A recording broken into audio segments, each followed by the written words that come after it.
Hello my dears बहुत बहुत स्वागत करछि मोर ए सुभद्रा जेपी लाइव चैनल को। आशा करूछि आपण माने समस्त बहुत भलरे असंती एवं बहुत खुशी रे असंती। मो चैनल मु लॉ ऑफ अट्रैक्शन बाबद रे आलोचना करिथाय।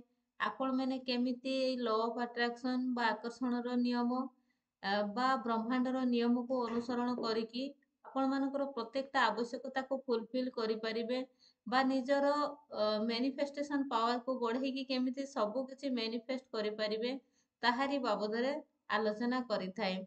तो प्रथमे मु आपण मानको बहुत धन्यवाद एवं कृतज्ञता ज्ञापन करूछि। आपण माने प्रतिदिन मो वीडियो को देखुछंती, वीडियो को पसंद करूछंती, सुंदर सुंदर सब कमेंट दउछंती। सेति पई पुणी थरे मो हृदय रु मु आपण मानको बहुत बहुत धन्यवाद एवं कृतज्ञता ज्ञापन करूछि। तो पुणी मु आउ एक नवा वीडियो नेकी आपण मानका सम्मुखरे उपस्थित हेई परिछि। सेति पई परमपिता परमेश्वर को मध्य मोर बहुत बहुत धन्यवाद। तो थैंक यू सो मच। मो चैनल लॉ ऑफ अट्रैक्शन ऊपर आधारित अटे। मो चैनल रो मूल लक्ष्य होची ओडिसा रो समस्त बाबा माँ भाई भूणी समस्त घरे घरे समस्त पाखरे ब्रह्मांड रो नियम को पहुंचेई तांको मुहरे हस फुटेइबा होची बा तांको जीवन को संपूर्ण भाव में परिवर्तन करवा होची मो चैनल रो मूल लक्ष्य। Thank you so much. आज पुणी मु आपण मानको पई बहुत सुंदर टॉपिक ऊपर वीडियो नेकी आसीची। तो बहुत आपण मानको पई बहुत ए वीडियो फलप्रद हेई परिबो।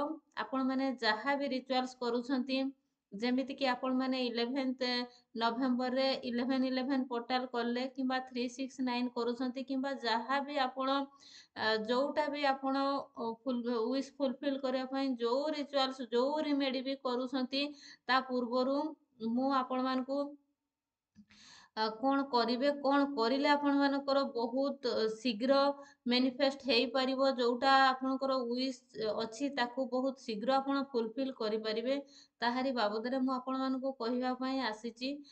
तो मु आज आपण मानको कोन कहिबा पई चाहू छी आपण माने बहुत भलो भाबरे जानि पारुथिबे। मु न्यूरो लिंग्विस्टिक प्रोग्रामिंग एनएलपी बाबद रे आपण मानको कहिबा पई आसीची जोटा कि मो पूର୍ବरु आउ थरे जो एई टॉपिक ऊपर आउ गोटे वीडियो मु नेकी आपण मानको पाखकु आसीथिली। आपण माने बहुत सारा सेइथिरे एनएलपी प्रोसेस को करिकी एनएलपी को करिकी आपण मानकर जीवन रो परिचर्या को आपण माने बहु मात्रा रे परिवर्तन करि पारिथिले बोली आपण माने मते आपण मानको आडू कहिथिले बा मु निजे भी एनएलपी करिकी बहुत सारा जहा भी मो जीवन रे थिला जोटा मु भाबुथिली कि मते एई जिंस आगो को बढ़िबा पई मते प्रतिबंधक साजुची। तो बहुत सारा सेमिति किछि नेगेटिविटी थिला सॉरी कट कट से सब को मु संपूर्ण भाबरे एई एनएलपी माध्यम रे ही ताकू रिलीज मो भितरु रिलीज करि परिछि रिमूव करि परिछि। आपण माने मध्य निहाती भाबरे एई जो एनएलपी न्यूरो लिंग्विस्टिक प्रोग्रामिंग जो रहिछि एनएलपी प्रोसेस रे बहुत स्ट्रांग प्रक्रिया अटे। आपण माने एई एनएलपी प्रक्रिया जदी करूछंती ताहले आपण मानकर जहा भी जेते बड़ आपण जहा भी नेगेटिव अछि आपणकर जोउथरे भी आपण बुडी की रहुछंती जेते डिप्रेशन रे भी रहुथांतु ना काहे कि ଆପଣ ନିହାତି ଭାବରେ ସେ ସବୁରୁ ବାହାରି ପାରିବେ। ସରି କଟ୍ କଟ୍ କଟ୍। ତ କେମିତି ଆପଣ ଏନଏଲପି କରିବେ ଆସନ୍ତୁ ଜାଣିବା। ପୂର୍ବରୁ ମୁଁ ବହୁତ ଥର ଯୋଉମାନେ ମୋ ସହିତ ମିଶିକି ଲାଇଭ କ୍ଲାସ କରିଛନ୍ତି ବା ଯୋଉ पर्सनल क्लास भी मो सहित करूथिले सेमानकु मु प्राय समस्तको एनएलपी प्रत्येक दिन करौथिली। तो जदि आपण माने एई एनएलपी प्रक्रिया को करूछंती निहाती भाबरे आपण मानकर न्यूरो मान अवगत हेई परिबे।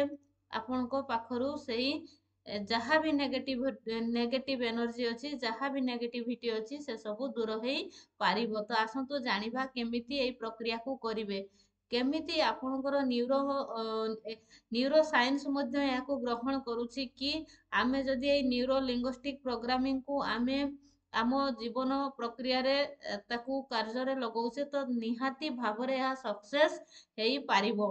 काहे कि ना आमर न्यूरो माने अवगत हेले ही न्यूरो मान अवगत हेले ही आमर सबकॉन्शियस माइंड बहुत शीघ्र ताहा ग्रहण करिवो एवं प्रोग्रामिंग करिवो। तो आसंतु जानिबा केमिति से एनएलपी प्रक्रिया को आमे करिले आमे ବହୁତ ଆମ ଜୀବନରେ ଫଳପ୍ରଦ ପାଇପାରିବା ବା ଆମେ ଆଗକୁ ବଢିପାରିବା।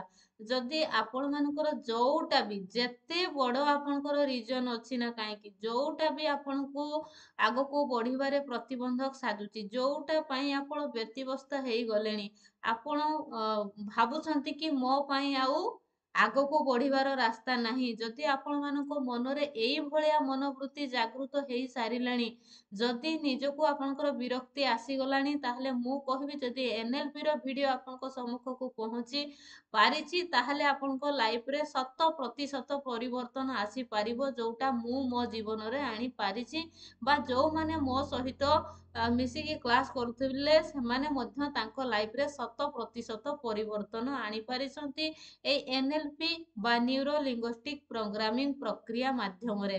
ତ ଆସନ୍ତୁ ଜାଣିବା କେମିତି ସେଇ ସବୁ କରିବା। ଯଦି ଆପଣଙ୍କୁ ଅତି ଅସ୍ତବ୍ୟସ୍ତ ଲାଗିଲା, ଆପଣ ବହୁତ ଓଭର ଥିଙ୍କିଂରେ ରହୁଛନ୍ତି, ବହୁତ ସାରା ଆପଣଙ୍କ ସହିତ ପାଷ୍ଟରେ ଘଟିଛି ଯୋଉଟା ଆପଣଙ୍କୁ ଆଗକୁ ବଢିବା ପାଇଁ ପ୍ରତିବନ୍ଧକ ସାଜୁଛି, ଆପଣ ଆଗକୁ ବଢି ପାରୁନାହାନ୍ତି, ସେ ବାରମ୍ବାର ଆପଣଙ୍କୁ ଧରି ଜାବୁଡ଼ି ଧରିକି ଆଗକୁ ଯିବା ପାଇଁ ଦଉନାହିଁ, ସେଇଭଳିଆ ଯଦି କିଛି ସିଚୁଏସନ ଆପଣଙ୍କ ସହିତ ପାଷ୍ଟରେ ହେଇଛି, ତାହେଲେ ମୁଁ କହିବି ନିହାତି ଭାବରେ NLP କରନ୍ତୁ, ବାର ବାର କରନ୍ତୁ, ଦେଖିବେ ନିହାତି ଭାବରେ ଆପଣଙ୍କ ଭିତରେ ଯୋଉଟା ବି ଅଛି ପ୍ରତିବନ୍ଧକ ନେଗେଟିଭ ଏନର୍ଜି ନେଗେଟିଭିଟି ସବୁ କିଛି ଦୂର ହେଇଯିବ। ଆପଣ ଆଗକୁ ବଢିବା ପାଇଁ ଆପଣଙ୍କ ଭିତରେ ଏମିତି ଏକ ଆପଣମାନଙ୍କର ନ୍ୟୁରୋ ମାନ ଏତେ ଆକ୍ଟିଭ ହେଇଯିବେ ଯେ ଆଗକୁ ବଢିବା ପାଇଁ ଆପଣଙ୍କୁ ଏତେ ଏକ୍ସାଇଟେଡ ଫିଲ୍ ହବ, ଏତେ ସୁନ୍ଦର ଫିଲ୍ ହବ, ଆପଣ ଆପେ ଆପେ ଆଗକୁ ନିଜର ଭାଇବ୍ରେସନକୁ ହାଇ କରିକି ଆପଣଙ୍କ ପାଇଁ ବାଟ ବାହାରିଯିବ, ଆପଣ ଆପେ ସେଇ ବାଟ ଖୋଲିଯିବ, ଆପଣ ସେଇ ବାଟ ମଧ୍ୟ ଦେଇ ଯୋଉ ଜାଗାରେ ପହଞ୍ଚିବା ପାଇଁ ଚାହୁଁଛନ୍ତି ସେଇ ଜାଗାକୁ ନିହାତି ଭାବରେ ବହୁତ ଶୀଘ୍ର ପହଞ୍ଚି ପାରିବେ। ତ ଏଇ NLP ପ୍ରକ୍ରିୟାକୁ ଆପଣ କେମିତି କରିବେ ଆସନ୍ତୁ ଆଜି ଜାଣିବା। ତ ଯଦି ଆପଣ ବସିଯିବେ ସ୍ଥିର ହେଇକି, ମନେ ପକେଇବେ ଆପଣଙ୍କୁ କୋଉ ସବୁ ପ୍ରତିବନ୍ଧକ କୋଉ ସବୁ ଆସୁଛି ବା କୋଉ ସବୁ ବିଗତ ଦିନରେ ଘଟି ଯାଇଥିବା ଆପଣଙ୍କ ସହିତ ଘଟଣା, କୋଉ ସବୁ ଘଟଣା ଆପଣଙ୍କୁ କଷ୍ଟ ଦଉଛି, ଟିକି ନିକି ଆପଣ ମନେ ପକେଇବେ ଏବଂ ଆପଣ ଗୋଟେ ପେପରରେ ବ୍ଲାକ୍ କିମ୍ବା ବ୍ଲୁ ପେନରେ ତାକୁ ଲେଖିବେ, ଯାହା ବି ମନରେ ଅଛି, ଛୋଟ ବଡ଼ ଯାହା କଷ୍ଟ ଆପଣଙ୍କୁ ଆସୁଛି, ଯାହା ବି ଆପଣ କିଛି ଗୋଟେ ଯଦି କାର୍ଯ୍ୟ ବି କରିପାରୁନାହାନ୍ତି ଯେ ମୁଁ ଏଇ କାର୍ଯ୍ୟଟା କରିଥିଲେ ମୋ ପାଇଁ ବହୁତ ଭଲ ହେଇଥାନ୍ତା, ସେ ବି ଆପଣ ଲେଖିବେ, ଯୋଉଥିପାଇଁ ଆପଣଙ୍କର ମନ କଷ୍ଟ ହଉଛି, ଯୋଉଥିପାଇଁ ଆପଣ ଆଗକୁ ବଢି ପାରୁନାହାନ୍ତି, ସବୁ କିଛି ବ୍ଲାକ୍ ପେନ୍ କିମ୍ବା ବ୍ଲୁ ପେନରେ ଗୋଟେ ପେପରରେ ଲେଖିବେ। ତାପରେ ମନେ ପକେଇ ପକେଇ ଲେଖିଲେ, ତାକୁ ବଡ଼ ପାଟିରେ ପଢିଲେ, ତାକୁ ଏକ ଥାଳି ଆଣିବେ ଏବଂ କ୍ୟାଣ୍ଡେଲ ମାଧ୍ୟମରେ ଜାଳି ଦେବେ। ଯେତେବେଳେ ଆପଣ ତାକୁ ଜାଳି ଦଉଛନ୍ତି, କଳ୍ପନା ଶକ୍ତିରେ ଆପଣ ପରମପିତା ପରମେଶ୍ୱରଙ୍କୁ କିମ୍ବା ଅଗ୍ନି ଦେବତାଙ୍କୁ ବହୁତ ଧନ୍ୟବାଦ କରିବେ ଯେ ହେ ଅଗ୍ନି ଦେବତା ଆପଣଙ୍କୁ ବହୁତ ଧନ୍ୟବାଦ କରୁଛି, ବହୁତ କୃତଜ୍ଞତା ଜ୍ଞାପନ କରୁଛି, ମୋର ଯାହା ବି ନେଗେଟିଭିଟି ଥିଲା ଆଜିଠୁ ଆପଣ ସବୁଦିନ ପାଇଁ ଭସ୍ମ କରିଦେଲେ, ମୋ ନେଗେଟିଭିଟି ସବୁ ରିଲିଜ କରିଦେଲେ, ସେଥିପାଇଁ ଧନ୍ୟବାଦ ଧନ୍ୟବାଦ ଧନ୍ୟବାଦ। ଆପଣ କଳ୍ପନା ଶକ୍ତିରେ ମାନସ ପଟରେ ଚିନ୍ତା କଲେ କି ଆପଣଙ୍କର ଯୋଉ ସବୁ ନେଗେଟିଭିଟି ଥିଲା ସେ ସବୁ ଆଜିଠୁ ରେଡ କଲର ଏନର୍ଜିକୁ ଭିଜୁଆଲାଇଜ କରିବେ ଏବଂ କ୍ରସ୍ 3 ଥର କରିଦେବେ। ଆଉ କେତେବେଳେ ବି ଯୋଉଠି ଆପଣ କ୍ରସ୍ କଲେ ସେଇ ନେଗେଟିଭ ଏନର୍ଜିରେ ଯୋଉଟା କ୍ରସ୍ ମାରିଲେ ସେଇଟା କେତେବେଳେ ଆପଣଙ୍କ ଲାଇଫକୁ ରିଟର୍ନ କରିବ ନାହିଁ। ତା ପର ଦିନଠୁ ଆପଣଙ୍କର ନ୍ୟୁରୋ ସାଇନ୍ସ କହୁଛି ନ୍ୟୁରୋ ମାନ ଏତେ ସୁନ୍ଦର ଭାବରେ ଅବଗତ ହେଇଯିବେ ଯେ ପାଷ୍ଟରେ ଘଟିଥିବା ଘଟଣା ସମ୍ପୂର୍ଣ୍ଣ ଭାବରେ ଆପଣଙ୍କ ଭିତରୁ ଚାଲିଯିବ, ରିମୁଭ ହେଇଯିବ, ରିଲିଜ ହେଇଯିବ। ଆପଣ ଆପଣଙ୍କର ଭିତରେ ଏମିତି ଏକ ଖୁସି ଜାଗୃତ ହବ, ଆପଣଙ୍କ ଭିତରେ ଏମିତି ଫିଲିଙ୍ଗସ୍ ଆସିବ, ଆପଣ ଆଗକୁ ବଢିବା ପାଇଁ ଆପେ ଆପେ ଆପଣ ନିଜେ ହିଁ ରାସ୍ତା ବାହାର କରିଦେବେ ବା ଆପଣଙ୍କୁ ଆପେ ଆପେ ରାସ୍ତା ଖୋଲିଯିବ। ତ ଆପଣ ତାକୁ ପୋଡ଼ିଦେଲେ, ତାକୁ ନେଇକି ଲାଟ୍ରିନ୍ କିମ୍ବା କୌଣସି ବି ଯୋଉଠି ବେଲା ବାସନ ଆପଣଙ୍କର ଧୁଆ ହଉଛି ସେଇ ଜାଗାରେ ତାକୁ ଫ୍ଲାସ୍ କରିଦେବେ, ଜମାରୁ ବି ପାଉଁଶ ଯେମିତି ତାର ପଡିକି ନ ରୁହେ କିମ୍ବା ସେ ଯୋଉ ପଡିଲେ ତା ପାଉଁଶ ଯେମିତି ଆପଣଙ୍କ ଆଡକୁ ଉଡିକି ନ ଆସେ, ସେଇଭଳିଆ ଆପଣ ତାକୁ ଯତ୍ନ ସହକାରେ ସେଇ ତାର ପାଉଁଶକୁ ଫ୍ଲାସ୍ କରିବେ କିମ୍ବା କୌଣସି ଚାରା ଗଛର ମୂଳରେ ତାକୁ ଭଲ ଭାବରେ ଯୋଉ ପାଣି ମିଶା ତାକୁ ଢାଳି ଦେଇ ପାରିବେ, ନଚେତ୍ କୋଉ ଲାଟ୍ରିନ୍ ଇଏରେ ତାକୁ ଫ୍ଲାସ୍ କରିଦେବେ। ତ ତାପରେ ଆପଣ ଆସିବେ, ଏଇ ପ୍ରକ୍ରିୟାକୁ ଆପଣ ରାତି ଶୋଇଲା ବେଳେ ହିଁ କରିବା ପାଇଁ ଚେଷ୍ଟା କରିବେ। ରାତିରେ ଶୋଇବା ପୂର୍ବରୁ ଏଇ NLP ପ୍ରକ୍ରିୟାକୁ କରାଯାଏ। କାହିଁକି ନା ଯଦି ଆମେ ଲାଷ୍ଟ ଥଟ୍ ଆମର ଯୋଉ ଆମର ସବକନସିୟସ୍ ମାଇଣ୍ଡକୁ ଆମେ ଯୋଉଟା ଆମର ନେଗେଟିଭ ଲେଖିଲେ ତାକୁ ପଢିଲେ ସବୁଦିନ ପାଇଁ ନଷ୍ଟ କଲେ, ଏବଂ ତାର ଅପୋଜିଟରେ ଯୋଉ ପଜିଟିଭଟା ଲେଖିବା ରାତିରେ ହିଁ କରିବେ। ରାତିରେ ଶୋଇବାର ପୂର୍ବରୁ ଏଇ ପ୍ରକ୍ରିୟା କଲେ ଲାଷ୍ଟ ଥଟ୍ ଆପଣ ଯୋଉ ସବକନସିୟସ୍ ମାଇଣ୍ଡକୁ ଦେଇକି ଶୋଇଲେ, ଆମେ ସିନା ଶୋଇଯିବା, ସାରା ବ୍ରହ୍ମାଣ୍ଡ ଜାଗୃତ ରହିବ ଏବଂ ଆମର ସବକନସିୟସ୍ ମାଇଣ୍ଡ ମଧ୍ୟ ଜାଗୃତ ରହିବ। ଆମ ଶୋଇବା ପରେ 7-8 ଘଣ୍ଟା ଧରି ତା ଉପରେ ଆମେ ଯୋଉଟା ଲାଷ୍ଟ ଥଟ୍ ଦେଇଥିବା ତା ଉପରେ ଆମର ସବକନସିୟସ୍ ମାଇଣ୍ଡ କାର୍ଯ୍ୟ କରିବା ଆରମ୍ଭ କରିଦେବ, ଏବଂ ସବକନସିୟସ୍ ମାଇଣ୍ଡ ୱାନ୍ସ ଅବଗତ ହେଇକି ଯେତେବେଳେ ତାକୁ ରିସିଭ୍ କରିକି ପ୍ରୋଗ୍ରାମିଂ କରିବ, ସେତେବେଳେ ଆମ ପାଇଁ ବିଭିନ୍ନ ପ୍ରକାର ନୂଆ ନୂଆ ମାର୍ଗ ସବୁ ବାହାରିଯିବ ଆମକୁ ଆଗକୁ ବଢିବା ପାଇଁ ଏବଂ ଆମର ୱିଶକୁ ଫୁଲଫିଲ୍ କରିବା ପାଇଁ। ତ ତାକୁ ଯୋଉ ଧୋଇ ମାଜି ଥାଳିକୁ ଆଣିକି ରଖିଦେଲେ, ତାପରେ ଆପଣ ଯୋଉ ବସ୍ତ୍ର ପିନ୍ଧିଛନ୍ତି ତାକୁ ଚେଞ୍ଜ କରିଦେବେ, ସଫା ବସ୍ତ୍ର ପିନ୍ଧିବେ, ମନକୁ ସମ୍ପୂର୍ଣ୍ଣ ଗୋଡ଼ ହାତ ଧୋଇକି ପରିଷ୍କାର ହେଇଯିବେ। ଯୋଉ ଜାଗାରେ ଆପଣ ଲେଖିକି ପଡିଥିଲେ ତାକୁ ଟିକେ ଅଦା କପଡାରେ ତାକୁ ସଫା କ୍ଲିନ କରିଦେବେ ଏବଂ ସେଇ ଜାଗାରେ ବସିବେ। ବସିକି ସୁନ୍ଦର ଭାବରେ ପରମପିତା ପରମେଶ୍ୱରଙ୍କୁ ଆପଣ ଟିକେ ଧ୍ୟାନ କରିବେ, ସ୍ମରଣ ଶକ୍ତିରେ ତାଙ୍କର ବ୍ଲେସିଂସ୍ ଗ୍ରହଣ କରିବେ। ଖାତା ଉପରେ ଥ୍ୟାଙ୍କ ୟୁ ୟୁନିଭର୍ସ ରେଡ୍ ପେନରେ ଲେଖିବେ। ରେଡ୍ କଲର ହଉଛି ଏନର୍ଜି କ୍ରିଏଟର କଲର। ଆପଣ ପଜିଟିଭ ଏନର୍ଜିକୁ ରେଡ୍ କଲର ଆକର୍ଷିତ କରିଥାଏ। ତେଣୁ ଉପରେ ଆପଣ ଲେଖିଦେବେ thank you universe, thank you universe, thank you universe ଲେଖିବେ 3 ଥର। Universe is always working in my favour ଉପରେ ଲେଖିଦେବେ ଏବଂ ତାପରେ ଯୋଉ ଜିନିଷକୁ ଆପଣ ପଢିଛନ୍ତି, ଯୋଉ ଜିନିଷକୁ ଆପଣ ଆପଣଙ୍କର ନେଗେଟିଭିଟି ଭାବିକି ତାକୁ ପଢି ନଷ୍ଟ କରିଛନ୍ତି, ଆପଣଙ୍କର ମନେ ଅଛି ନିହାତି କୋଉଟା ପଢିଛନ୍ତି, ତାର ଅପୋଜିଟରେ ଆପଣ ଗ୍ରାଟିଚୁଡ ଆକାରରେ ଆପଣ ଲେଖିବେ ଯେ ଯଦି ଓଡ଼ିଆରେ ଲେଖୁଛନ୍ତି, ମୁଁ ବହୁତ ଖୁସି ଅଛି, ମୁଁ ବହୁତ କୃତଜ୍ଞତା ଜ୍ଞାପନ କରୁଛି ପରମପିତା ପରମେଶ୍ୱରଙ୍କୁ, ମୋର ଏଇ କାର୍ଯ୍ୟରେ ମତେ ସଫଳତା ମିଳିଯାଇଛି, ବା ମତେ ଏତିକି ଟଙ୍କା ମୁଁ ମିଳିଯାଇଛି, ବା ମତେ ମୋର ଡ୍ରିମ୍ ଜବ୍ ମିଳିଯାଇଛି, ବା ମୋର ଯୋଉ ମ୍ୟାନିଫେଷ୍ଟ କରିଥିଲି ମୋର ଲାଇଫ ପାର୍ଟନର ମିଳିଯାଇଛନ୍ତି। ଯୋଉଟା ବି ଆପଣ ପଢିଛନ୍ତି ତାର ଅଲ୍ଟରନେଟିଭରେ ଆପଣ ପ୍ରେଜେଣ୍ଟ ଟେନ୍ସରେ ଲେଖିବେ କି ମତେ ମିଳିଯାଇଛି। କିନ୍ତୁ ଯୋଉଟା ଆପଣ ପଢୁଛନ୍ତି ସେଇଥିରେ କିଛି ଟେନ୍ସ ଦରକାର ନାହିଁ।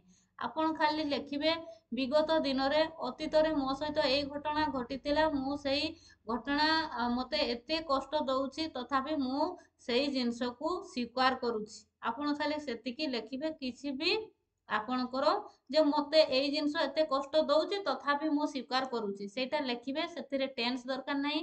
ଯୋଉଟା ପଢିବେ ସେଥିରେ ଟେନ୍ସ ଦରକାର ନାହିଁ। ତାକୁ ବ୍ଲାକ୍ ପେନ୍ କିମ୍ବା ବ୍ଲୁ ପେନରେ ଲେଖିକି ପଢିବେ ଏବଂ ପଢି ସାରିଲା ପରେ ଯୋଉଟା ଅପୋଜିଟରେ ଲେଖିବେ ସେଇଥିରେ ଆପଣ ଗ୍ରାଟିଚ୍ୟୁଡ ଦେଇକି ଲେଖିବେ, ରେଡ୍ ପେନରେ ଲେଖିବେ ଏବଂ ପ୍ରେଜେଣ୍ଟ ଟେନ୍ସରେ ହିଁ ଆପଣଙ୍କୁ ଅଲରେଡି ମିଳିଯାଇଛି ବୋଲି, ଆପଣ ସଫଳତା ପାଇସାରିଛନ୍ତି ବୋଲି ଆପଣ ଧନ୍ୟବାଦ ବା କୃତଜ୍ଞତା ଜ୍ଞାପନ କରୁଛନ୍ତି ଲେଖିବେ। ଯଦି ଇଂଲିଶରେ ଲେଖିବେ I am so happy and grateful for my dear universe, ଆପଣଙ୍କୁ ଯୋଉଟା ମିଳିଛି ଲେଖିବେ। ତାପରେ ଲାଷ୍ଟରେ thank you thank you thank you ଲେଖିବେ। ନହେଲେ ମୁଁ ବହୁତ ଖୁସି ଅଛି, ମୁଁ ବହୁତ କୃତଜ୍ଞତା ଜ୍ଞାପନ କରୁଛି ପ୍ରଭୁ, ମତେ ଏଇ କ୍ଷେତ୍ରରେ ସଫଳତା ମିଳିସାରିଛି, ଧନ୍ୟବାଦ ଧନ୍ୟବାଦ ଧନ୍ୟବାଦ। ମୁଁ ବହୁତ ଧନ୍ୟବାଦ କରୁଛି, ମୁଁ ବହୁତ କୃତଜ୍ଞତା ଜ୍ଞାପନ କରୁଛି ମୋ ପରମପିତା ପରମେଶ୍ୱରଙ୍କୁ ମୋର ଏଇ ସଫଳତା ପାଇଁ। ଧନ୍ୟବାଦ ଧନ୍ୟବାଦ ଧନ୍ୟବାଦ। ଯେତିକିଟା ଲେଖିଛନ୍ତି ନେଗେଟିଭ ତାର ପଜିଟିଭରେ ଆପଣ ସେତିକିଟା ଗ୍ରାଟିଚ୍ୟୁଡ ଦେଇକି ଲେଖିବେ। ଲେଖିବେ ଏବଂ ଲେଖି ସାରିକି ତାକୁ ଯଦି ପାରିବେ ବଡ ପାଟିରେ ପୁଣି ଥରେ ପଢିବେ। ଯଦି ପାରୁଛନ୍ତି ତାକୁ ନିଜ ଭଏସରେ ରେକର୍ଡ କରିବେ। ରେକର୍ଡ କରିକି ରାତିରେ ଶୋଇଲା ବେଳେ ତାକୁ ରେକର୍ଡ ଭଏସକୁ ଶୁଣିବା ପାଇଁ କୌଣସି ଡାଟାର ନିଡ୍ ନାହିଁ। ଆପଣ ଭଏସ ରେକର୍ଡକୁ ପ୍ଲେ କରିକି ରାତି ଭର ଶୁଣି ଶୁଣି ଶୋଇବେ। ଆପଣ ଶୋଇ ପଡିଥିବେ କିନ୍ତୁ ଆପଣଙ୍କର ସବକନସିୟସ୍ ମାଇଣ୍ଡ ତା ଉପରେ କାର୍ଯ୍ୟ କରିବା ଆରମ୍ଭ କରିଦେବ। ବହୁତ ଶୀଘ୍ର ଏଇ NLP ପ୍ରକ୍ରିୟା ରେଜଲ୍ଟ ଦିଏ। ଯେତେ ବଡ଼ ଆପଣଙ୍କ ସହିତ ଘଟଣା ଘଟିଥାଉ ନା କାହିଁକି, ଯେତେ ବଡ଼ ଘଟଣା ହେଇଥିବ ସେତେ ପଜିଟିଭ ଆପଣଙ୍କ ପାଇଁ ରାସ୍ତା ବାହାରିଯିବ ଅପୋଜିଟରେ। ତେଣୁ ନିହାତି ଭାବରେ ଆପଣମାନେ ଏଇ NLP ପ୍ରକ୍ରିୟାକୁ କରନ୍ତୁ। ମୁଁ ନିଜେ NLP ପ୍ରକ୍ରିୟା ଆପଣମାନଙ୍କୁ ମୁଁ କହୁଛି, ଗୋଟେ ଦିନ ପଢ଼ିବେ କିନ୍ତୁ ଅପୋଜିଟରେ ତାକୁ ଲେଖିବେ ଯେତେ ପର୍ଯ୍ୟନ୍ତ ଆପଣଙ୍କୁ ସକ୍ସେସ୍ ନ ମିଳିଛି। କିନ୍ତୁ ମୋର ଏତେ ବଡ଼ ଇଏ ଥିଲା ଯେ NLP ପ୍ରୋସେସକୁ ମୁଁ ପ୍ରତ୍ୟେକ ଦିନ କରୁଥିଲି। ପ୍ରତ୍ୟେକ ଦିନ ମୁଁ ନେଗେଟିଭକୁ ଲେଖେ, ପଢ଼େ, ଅପୋଜିଟରେ ତାର ପଜିଟିଭକୁ ଲେଖେ ପ୍ରତ୍ୟେକ ଦିନ। ଏଇ ପ୍ରକ୍ରିୟା ମୁଁ 33 ଡେଜ୍ ପର୍ଯ୍ୟନ୍ତ କଣ୍ଟିନ୍ୟୁ ରଖିଥିଲି। ପ୍ରତ୍ୟେକ ଦିନ ମୁଁ ବ୍ଲାକ୍ ବ୍ଲୁ ପେନରେ ଲେଖେ, ତାକୁ ପଢ଼େ, ପଢ଼ି ସାରିଲା ପରେ ଅପୋଜିଟରେ ପୁଣି ସେତିକିଟା ମୁଁ ପଜିଟିଭରେ ପ୍ରତ୍ୟେକ ଦିନ ଲେଖୁଥିଲି। କିନ୍ତୁ ମୁଁ ଆପଣମାନଙ୍କୁ କହୁଛି ଗୋଟେ ଦିନ ଲେଖିବେ, ତାକୁ ପଢ଼ିବେ, କିନ୍ତୁ ପଜିଟିଭଟାକୁ ଆପଣ କଣ୍ଟିନ୍ୟୁ ଲେଖି ଚାଲିବେ ଯେତେ ପର୍ଯ୍ୟନ୍ତ ଆପଣଙ୍କୁ ସକ୍ସେସ୍ ନ ମିଳିଛି। ବହୁତ ଶୀଘ୍ର ଆପଣଙ୍କୁ 33 ଡେଜରେ ହିଁ ଆପଣଙ୍କୁ ମଧ୍ୟ ସଫଳତା ମିଳିଯିବ। ତ ଭିଡ଼ିଓ ଭଲ ଲାଗିଲେ ଆପଣମାନଙ୍କର ବହୁମୂଲ୍ୟ ମତାମତକୁ ନିହାତି ଭାବରେ ରଖିବେ ଏବଂ ଯଦି ପୂର୍ବରୁ NLP ପ୍ରୋସେସକୁ କରିଛନ୍ତି, ରେଜଲ୍ଟ ପାଇଛନ୍ତି, ତାହେଲେ ମଧ୍ୟ ଆପଣଙ୍କର ବହୁମୂଲ୍ୟ ମତାମତକୁ ଜଣେଇବେ ଏବଂ ଯଦି କରିବାକୁ ଯାଉଛନ୍ତି ତାହେଲେ ମଧ୍ୟ ଆପଣ ଲେଖିବେ କି ହଁ ମୁଁ NLP ପ୍ରକ୍ରିୟାକୁ ମୁଁ କରିବାକୁ ଯାଉଛି। ତ thank you so much. Video ଭଲ ଲାଗିଲେ ଆପଣମାନଙ୍କର ବହୁମୂଲ୍ୟ ମତାମତକୁ ରଖିବେ। Thank you.